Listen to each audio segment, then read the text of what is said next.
Sullivan. I'm a former IRS agent and teaching instructor. Welcome to my home office here. I've worked thousands of cases. I was a teaching instructor for the Southeast region of the United States for IRS. I was a revenue officer, and my practice just involves tax resolution. I want to tell you why hiring a tax resolution company that offers a lot. They're like a big box firm. It's like a big what I don't know what to call it, boiler room operation. You see their advertising all the time, how they can actually help you. You see their ads everywhere. If you're on Facebook, you see them. If they follow you around on one of your browsers, you just over and over you see these ads. How can these companies actually hurt you? And they do. Why you shouldn't hire a big company, and I'm going to tell you why. As a former agent, I've worked these cases. Like I said, I've worked thousands of cases.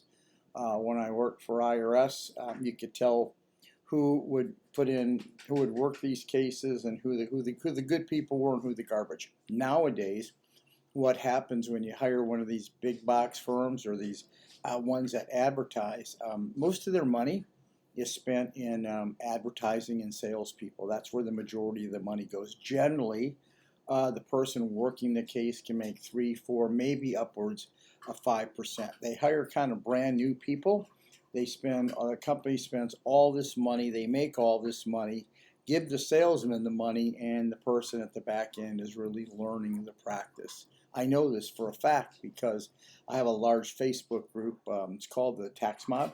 You can take a look at it. It's private, and you're not going to be able to get in unless you're an attorney or a CPA or enrolled agent. But I'm just letting you know, I know some of the people who went through the stages who have finally grown up and kind of admitted they didn't know what they were doing. Here's the problem that you're going to have on your case and why you're not going to get the result. Your financial statement that you give IRS is everything.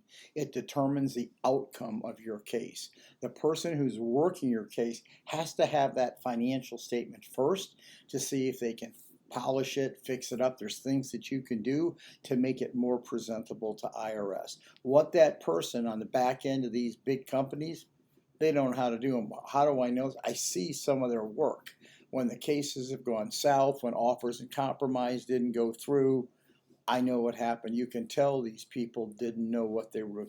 Once you give that financial statement to IRS and it doesn't meet their specs, because most people don't know unless you've worked hundreds and hundreds, thousands of these cases, your case is going to go south quickly. So I just want you to know, hire a smaller firm and hire a person. Don't hire a company. When you hire a person, talk to the person, Zoom with the person, find out what they're all about. You will get a gut feeling. Make sure you don't hire these big box companies. You'll never speak face to face with the person working your case. And that's the big mistake people make. Give me a subscription. I always tell you the truth. I'm a former IRS agent that shares insider stuff with you when I can. Thank you so much. Give me a subscription. 100 seconds, you're over.